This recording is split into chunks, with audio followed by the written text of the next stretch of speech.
이재명 대표 측근에 대한 수사의 칼날이 정진상 실장을 향해서만 있는 게 아닙니다. 지금 경기도 평화부지사로 근무했던 인물이죠. 이화영 킨텍스 사장, 오늘 법원에 영장 실질 심사를 위해서 출석했습니다.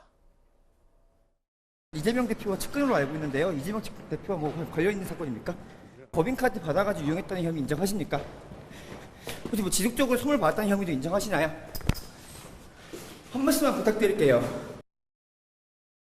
일단 이화영 사장은 기자들의 질문에 법인카드 사용을 하지 않았다면서 혐의를 부인한 것으로 알려지고 있고요. 일단은 오늘 이제 구속 여부가 밤에 늦게 결정이 됩니다.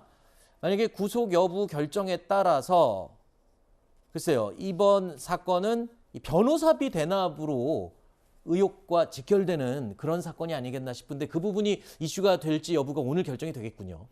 아무래도 부지사를 지냈으니까 이재명 당시 도지사와 가깝지 그렇죠. 않겠느냐라는 의심을 사는 것은 당연한 일이고 네. 그런데 상식적으로 볼 때 부지사 재직 시에 쌍방울로부터 법인카드를 받아서 쓴 것이 사실이다라고 네. 하면 여태까지 구속이 안 되고 있을 이유가 없어 보입니다. 그래서 만약 그것이 사실이다라고 하면 네. 저는 구속은 피할 수가 없을 것이고 네. 관련되어서 수사가 계속해서 이어지겠죠. 네. 그러면서 이제 이것을 이재명 당시 도지사와의 어떤 연결고리를 찾기 위한 수사로 연결될 가능성은 매우 높아 보입니다. 네.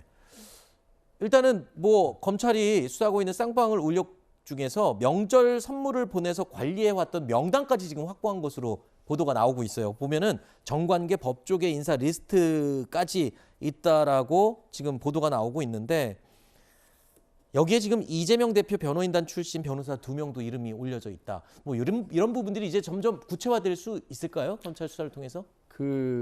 뭐 저 기자들 격언에 야 뭐 저 어떤 추적 보도를 할 때 제일 중요한 게 돈의 흐름을 쫓아가라 뭐 이렇게 그렇죠. 얘기를 예. 하지 않습니까? 네. 워터게이트 사건에서 그 유명해진 얘기긴 하지만 국내에서도 저도 뭐 후배들한테 그런 얘기들을 많이 했었는데 사실 쌍방울은 그 지금 대표가 그러니까 사실상의 오너라고 알려진 분이 지금 해외로 도피해 있잖아요.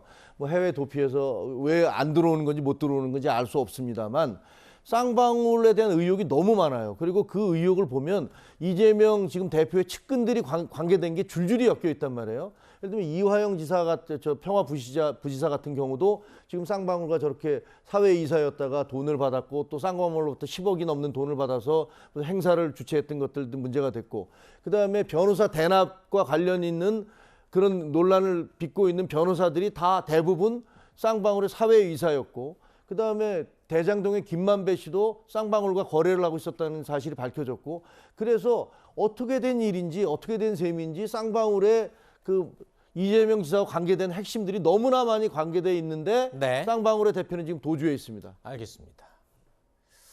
자, 이렇게 논란이 되고 있는 부분들 이제 검찰 수사가 진행되면서 하나씩 밝혀질 수 있을지 궁금합니다. 특히 오늘 밤에 늦게 결정되는 이화영 사장에 대한 킨텍스 사장에 대한 구속 여부가 굉장히 중요한 터닝 포인트가 될 것 같습니다.